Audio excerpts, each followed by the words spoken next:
Here in France, the cabinet is meeting after the government presented a last-ditch proposal that effectively makes concessions to most political parties as it seeks to secure an agreement over the budget for 2026. Negotiations have been dragging on for months, forcing a rollover budget in the meantime to keep this country afloat. The Macron government, which lacks a majority in parliament, is hoping to win support from the socialists. We can now bring in our French politics editor, Marc Perelman. Marc, where do things stand?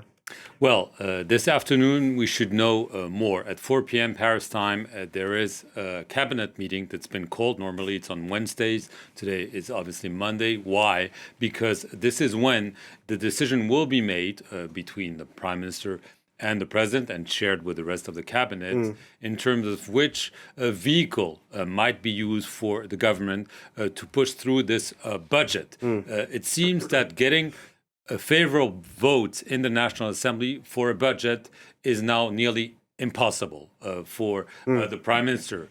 So he has two ways to do it. It's a bit technical, but it's important.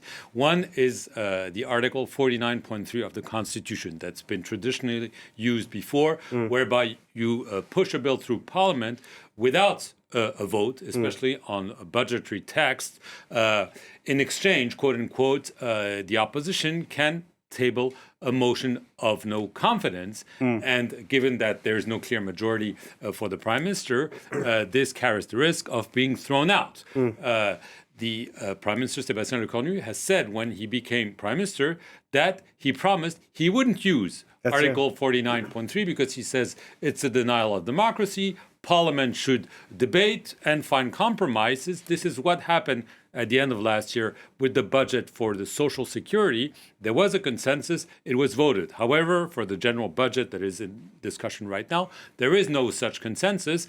So he might be forced to come back on his word and use Article 49.3. But obviously, there's the risk that he might be thrown out through a motion of defiance. This is why on Friday he made a few announcements, hoping that he would gain, if not the favor, at least the neutrality from both the small socialist group and the small conservative group in Parliament. So he says, okay, I might use Article 49.3 and eventually survive a motion of no confidence. The other option that's never been used before under the Fifth Republic, it's called an ordonnance, which is more or less a decree, where the budget would be presented and it would be implemented without taking into account the possible amendments from the opposition. It's never been used. It could be used. The advantage is that once it is adopted, the budget stays even if the government is thrown out. So this could be something that might appeal, let's say, for the president. He might say, okay, I might need to choose another prime minister, but at least I have a budget.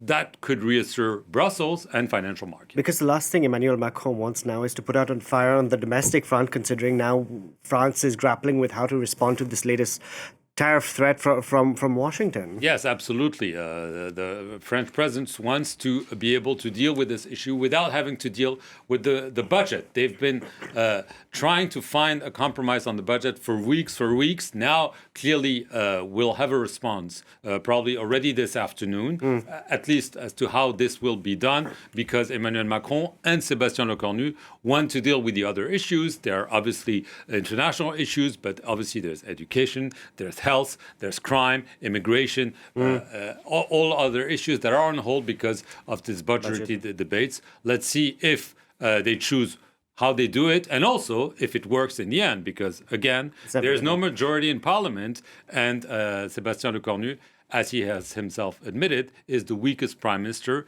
He's still very weak. He's holding by a thread. We'll see what happens, Marc. Thank you very much.